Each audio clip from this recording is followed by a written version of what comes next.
Thank you very much, Madam President, and I appreciate the opportunity to address some of the remarks of the senator who last spoke. I think first the senator referenced a study that recently came out by a Boston business group, and it's important to point out what exactly that measured when the previous speaker talked about the fact that Massachusetts had, as that senator said, the 8th highest burden, and that is a measurement of corporate income tax relative to the gross state product. I think it is important to point out that you can get different ratings dependent on what you measure.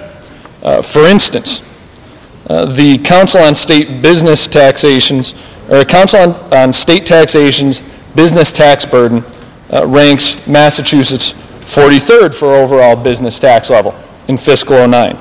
The Tax Foundation State Business Tax Index ranks Massachusetts 36th.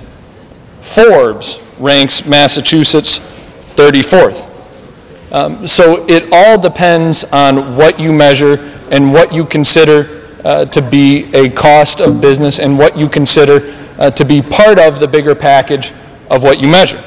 I would also point out that the competitiveness scorecard that the previous speaker referenced does not account for the corporate rate reduction that this Senate put into place. That corporate rate reduction provides a tax cut for 98.1% of corporate filers in the Commonwealth of Massachusetts. Now, I am sure the previous speaker would make the point that those 1.9% of corporate filers that did not, felt a higher burden, employ 40% of the employees, to which I would say 98.1% of corporate filers who employ 60% of the employees in the Commonwealth will receive a tax cut because of the actions of this legislature. So again, I think it is important to point out different studies measure different inputs, and different inputs give different results. I am sure that we could go back and forth on any number of different studies, but I would point out that 3 of those studies which I referenced had Massachusetts ranked 43rd, 36th, and 34th, as opposed to a singular study which was referenced, which had us measured 8th and did not take into account an across-the-board cut on the corporate rate in Massachusetts, which continues to come down. So, Madam President, I think it is important when we have this debate, and it is an important debate to have because, as the previous speaker said, there are over 300,000 people in this Commonwealth who want to work, who are trying to find work, and can't find work.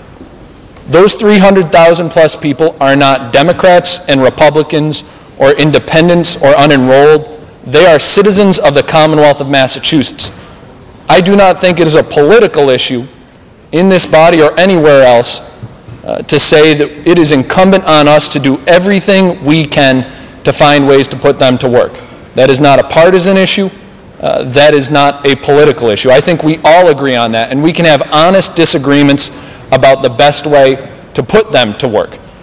But I also think it is important when we talk about statistics and when we talk about measurements to understand that there are different measurements and there are different inputs which must be taken into consideration.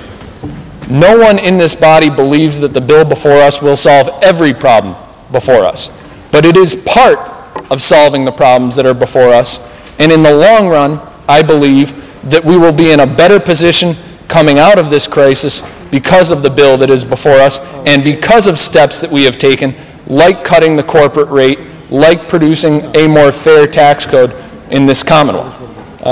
So with that, Madam President, I look forward to supporting the bill.